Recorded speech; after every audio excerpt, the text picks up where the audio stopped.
여러분 안녕하세요. 얼음무정입니다. 요새 뉴스에도 좀 종종 변화가 있어서 좀 같이 읽어보고 싶은 뉴스가 있어서 좀 영상을 준비했습니다. 시청하시기 전에 구독하기, 좋아요, 멤버십 부탁드리고요. 제 정규강의 접수기간입니다. 그리고 제 책 서적 아래 링크를 통해서 확인이 가능하세요. 대선 기다리며 멈춰선 주택시장, 로또 분양도 멈췄다. 기사가 나왔는데요. 그러니까 미분양도 3개월 연속 증가했고, 이건 제가 영상에서 다뤘죠. 매매 침체가 장기화, 분양시장에도 악영향 줄 것이라고 써져 있습니다. 당연히 맞다 틀렸다 이렇게 얘기하려는 건 아니고요. 가끔 틀리면 틀렸다고 생각한다고 말씀을 드리는데 문제가 뭐냐면 여기 이런 게 나왔어요. 충분한 거래량이 뒷받침되지 않는 한 시장 안정화를 말하기는 이르다고 입을 모았다. 이게 사실은 맞는 말이거든요. 제가 말씀을 드리죠. 물론 저는 제 주장이 굉장히 또렷하고 뭔가 어느 정도 확신이 있기 때문에 책과 강의를 만들었다고 말씀을 드렸는데요. 일단 정상적인 시장 자체가 아니라고 말씀을 드렸잖아요.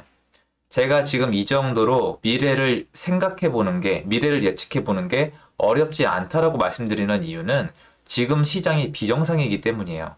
시장이 정상이었다면 맞추기가 더 어려워요. 왜 그러냐면 공급은 정해져 있잖아요, 여러분. 올해 몇 채가 지어질지, 내년에 몇 채가 지어질지 공급이 정해져 있잖아요. 그런데 사람들의 수요는 제가 읽지를 못해요.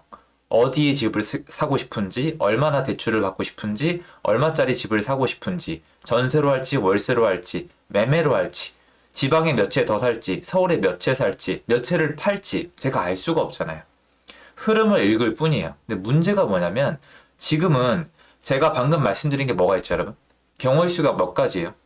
지방에 살지, 서울에 살지, 대출 받을지 말지, 전세 낄지, 얼마를 받을지, 얼마짜리를 살지, 막 10대까지를 다 맞추려 보니까 못 맞춰요. 주식시장이 이래서 정말 어렵거든요. 고수분들이 좀 소수잖아요. 근데 지금 주택시장은 어떠냐면 모든 사람들이 할 수 있는 선택이 몇 개가 없어요. 그러다 보니까 거래량이 뒷받침되어지지 않는다는 건 뭐냐면 사람들이 선택을 못하고 있다는 거거든요. 이렇게 생각하실 거 알아요. 너는 사람이 집을 안 사면 막 못 참고 못 빼긴다고 생각을 하는구나 라고 얘기하시잖아요. 그러니까 너는 모든 사람이 집을 사야만 한다고 얘기하는 무슨 종교 같다라고 얘기하실 수도 있는 거 맞아요. 무슨 말인지 맞다고요. 맞아요, 여러분. 그러니까 여러분이 그렇게 생각을 하시면은 사실 저는 할 말이 없어요. 근데 제가 얘기하잖아요. 집은 다 필요하다니까요. 여기서 끝난 거예요. 여러분 지금 집이 있으시죠? 지금 밖에 계시면 집에 들어가실 거고 저녁에 아니면 집에서 제 영상 보고 계시잖아요. 집이 있잖아요. 사든 전세든 월세든 선택은 해야 되는 거잖아요. 저는 그 중에 유형을 말씀드린 거예요. 전세와 월세라는 선택이 너무 안 좋아지고 있으니까 매매로 사자고 얘기를 하는 거지 모든 사람이 집을 막 여러 채 사고 집을 못 가져서 안달이 났다는 뜻이 절대 아니거든요. 그런데 공부를 많이 안 하시면 제 얘기가 그렇게 들릴 수밖에 없습니다. 근데 그 뜻이 아니에요, 전혀. 무슨 말이냐면 여기 있잖아요. 지금은 집을 사고 싶어도 살 수 없고 팔고 싶어도 팔 수 없는 상황이다. 맞아요. 지금 완연한 상승 아니에요. 상승장이라고 느껴지지도 않아요. 그리고 사실은 정말 따지면 상승 중인지 하락 중인지 따지기도 굉장히 애매합니다. 데이터도 이상해요. 거래 건수가 너무 없으니까. 데이터 표본이 충분해야 데이터의 결과가 나오는 건데 데이터 표본이 너무 없으니까 결과가 안 나와요, 여러분. 그래서 지금 그러니까 무슨 말이냐면 시장이 올라가고 있다고 우기는 게 아니고요, 여러분. 시장이 안정화됐다고 보기는 진짜 어려워서 그래요. 그러니까 지금 시장은 그야말로 아사리판이에요. 이런 시장이 어디 있어요, 여러분? 자, 생각을 해보세요. 이게 집이 지어지는 순위 있잖아요. 집이 지어지는 순위 뭐예요? 나라가 정해서 토지를 닦죠. 그러면 입찰을 통해서 경쟁 입찰이죠. 물론 사실 여기 약간 불공평함이 있습니다. 똑같이 한 표씩 낼 수 있는 게 아니에요. 근데 이런 이 공정한 경쟁을 거쳐서 건설사가 정해지죠. 건설사는 분양하면서 공정한 경쟁을 거쳐서 수분양자를 구하죠. 수분양자는 경쟁을 거쳐서 대출을 받던 돈을 구해와서 집을 갖고 경쟁을 통해서 팔아먹든가 경쟁을 통해서 전세가를 정하잖아요. 모두게 공정한 거래로, 그러니까 여태까지 모두 공정한 거래를 통해서 만들어 온 시장인데 지금 공정한 시장이 아니잖아요. 공정한 시장이 아니죠, 여러분. 거의 감당이 어려운 세금을 때리고 있고 대출을 안 해주고 있잖아요. 기존 세대는 대출이 나오고 세금도 낼만 했었잖아요. 다른 게임이잖아요. 그게 무슨 말이냐면 지금은 예전 시장에서 연속성이 없어요. 그러니까 예전 시장의 연속성이 있으면 사람들의 수요, 그러니까 이런 마인드가 왔다 갔다 하잖아요. 집을 사고 싶어, 사기 싫어, 전세로 살고 싶어, 전세로 살기 싫어, 집을 여러 채 갖고 싶어, 한 채만 갖고 싶어, 한 채도 갖기 싫어. 이렇게 흐름의 의식이 흐름이 있어요. 월세로 할 거야, 전세로 할 거야, 매매로 할 거야. 근데 지금은 이 흐름이 뚝 끊겨 있어요. 그래서 지금 제가 시장을 분석하고 있는 거는 어떤 제가 실력이 굉장히 좋아서 그런 게 아니라 시장 자체가 한쪽으로 치우쳐져 있기 때문이에요. 그러니까 보기가 오지선 다양인 시험보다 이지선이 더 쉽지 않아요, 여러분? 그러니까 객관식인데 보기가 5개예요. 이거보다 2개가 더 쉽지 않아요. 지금 시장은 이지선 다양으로 바뀌어 있다고 생각하시면 편해요. 제 머리 안에서는.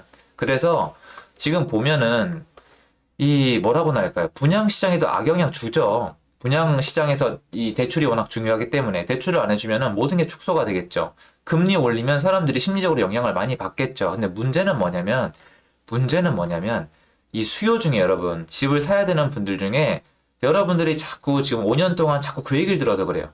투자했다, 투기했다, 갭 투기했다. 그게 아니라 진짜 집을 사야 되는 분들이 나와요. 전세 만기 오고 월세 만기 오고 신혼부부 또 나와요. 그럼 그분들은 선택을 해야 되는데 그분들의 선택을 다 막아놓고 하나하나 틀어 막아놓고 한쪽으로 몰고 있어요. 아마 사전 청약을 많이 노리실 텐데 사전 청약을 노리신다는 건 결국에는 전세로 살겠다는 것밖에 안 돼요.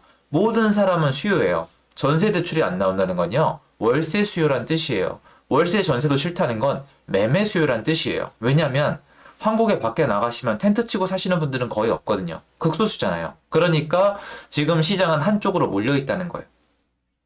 왜 이제 와서 이런 말씀들을 해주시는지 모르겠는데 물론 이분들이 과거에 어떤 말씀하실지 저는 모릅니다. 그런데 전문가분들이 이런 얘기를 해주셔야 돼요. 지금 시장은 비정상적이고 지금 시장에서는 어떻게 살아남을지를 생각을 해야지 돈을 많이 벌 생각을 하기에는 약간 애매하죠 사실. 돈을 많이 벌기가 왜 애매하다고 말씀을 드리냐면은 세금이 너무 세요. 세금을 충당을 못하면 투자 자체를 이어나갈 수가 없잖아요. 이런 시장에서는 당연히 부담감이 있겠죠. 물론 당연히 이 시장에서 돈을 버는 사람들은 나올 수밖에 없고 지금 이 순간에도 나오고 있습니다. 특히 지방시장에서. 그리고 서울에 올라가고 있는 단지도 있고 내려가고 있는 단지도 있고 깎이는 물건도 있고 전세 안 나가고 있고 매도도 안 되고 있는 거 맞아요. 근데 지금 문제는 각자 다 보고 싶은 쪽만 쳐다보고 있는 거예요. 내려가기를 원하시는 분들은 매매 안 되지, 전세 안 되지, 대출 안 되지, 거래 없지. 이제 폭락할 일밖에 없어라고 말씀하시는데 지금 이렇게 말씀을 하셨잖아요. 틀렸다니까요. 여러분이 그 미래가 그렇게 된다는 게 틀렸다는 게 아니라 말씀하셨잖아요. 매매 안 되고 전세 안 되고 대출 안 되고 금리 올라가는데 폭락하는 이유가 안 된다고요. 지금 시장에서. 전혀 아니에요. 그렇지가 않다니까요. 그렇게 따지면 벌써 됐어야죠. 여러분이 정작 집을 구하러 나가시면은 이렇게 마음대로 지금 집을 살 만한 게 많지가 않아요. 물론 옛날보단 좋죠. 옛날보단 좋은데 제가 영상에서 여러 번 말씀드렸지만 옛날보다 좋은 이 시기에 정작 안 사시잖아요. 그리고 거꾸로 지금 여태까지 규제가 안 통했고 지금 시장에 공급이 없고 그런데 이렇게 거래가 막혀 있음에도 불구하고 시장이 상승할 거야. 전 이렇게 얘기하고 있잖아요. 제가 얘기하는 거는 지금 거래가 안 되지만 공급이 너무 없으니까 결국 집이 꼭 필요한 사람은 어딘가에 있을 거야. 근데 이 사람들이 전세, 월세에서 또 밀려날 거고 또 이 사람들이 집을 살 때 한번 못 샀으니까 언젠가 이 수요가 나오면서 집값이 또 올라갈 수밖에 없고 그런 불건전한 시장이 찾아올 거야가 제 생각이거든요. 근데 저는 이건 맞다라고 생각을 하는 거예요. 그러니까 저 믿음은 딱 뚜렷해요. 중간에 이렇게 걸치지 않는다니까요. 근데 제가 이렇게 뚜렷하게 말씀드리는 이유가 예전에 거래가 활성화돼 있고 공급이 충분할 때는 지역도 선정을 해야 되고 가격도 봐야 되고 여러 가지를 비교를 해야 되는데 지금 시장은 그렇지가 않아요. 일단 전혀 건강하지가 않아요. 뭔가 좀 문제가 있다고나 할까요? 그래서 제가 말씀드리는 게 제가 대단히 실력이 좋으니까 시장을 다 맞추겠다가 전혀 아니에요. 얼마나 똑똑하신 분들이 많은데요. 물론 그 부자분들은 얘기를 안 해주긴 하는데 제 입장에서는 지금 시장이 솔직히 세금이라는 부분은 또 눈에 안 보이시고 월세라는 부분을 잘 안 보셔서 그렇지 시장은 엉망으로 돌아가고 있거든요. 그리고 일부 분들이 매물이 안 팔리고 전세가 안 나가는 게 시장 전체의 침체과 하락을 뜻하진 않아요. 시장 전체의 하락은요, 대세적으로 낮은 가격에 팔 수밖에 없고 낮은 가격에 뜨문뜨문 사줘야 돼요. 이 정도의 거래량은 절대로 정상적인 시장에서 나올 수 있는 거래량이 아니에요. 저는 제가 부동산 쪽 공부하면서 지금 서울에 이 거래량 보게 될 줄 몰랐어요. 저는 이게 가능한 줄도 몰랐고 대출을 중지시킬 수 있는 줄도 몰랐어요. 여러분 대출 중지시켰잖아요. 이거 부작용 이미 나오고 있고 부작용 더 커질 거예요. 은행권이 과연 이걸 계속 할지 좀 궁금하긴 합니다. 그래서 오늘 결론을 내자면 저는 대선 기다림이라고 생각하지 않아요, 여러분. 왜 자꾸 또 심리 얘기예요? 왜 또 심리예요? 사람들이 다 투기꾼입니까? 대선 기다린다기보다 뭐냐면 어떻게 할 수가 없어요. 서로 눈치 보는 거예요. 대출이 안 나오니까 살 수도 없고 이런 사람들이 없으니까 팔 수도 없고 그런다고 또 호가도 쉽게 안 내려가고 낮은 실거래가에 대해서 의견도 다르고 올라간 실거래가에서도 의견이 다르고 이런 시장인데 저는 이런 시장이 몇 번 왔던 걸 지켜봤거든요. 과거에. 정말 규제가 세게 나왔을 때. 그리고 지금은 중요한 시즌이잖아요. 3월 달까지 중요하니까 좀 더 지켜보고 있다고 표현하고 싶으신 것 같은데 저는 이거예요. 시장 자체가 지금 비정상이니까 어차피 못 움직인다. 하지만 중요한 건 결국 수요와 공급이다. 이 말씀을 드리고 싶었습니다. 도움되었으면 좋겠고요. 시간 나시면 한번 차트 읽어보시는 것도 도움이 될 것 같습니다. 요새 종종 좀 좋은 기사도 올라오는 것 같습니다. 제 영상 여기까지입니다. 감사합니다.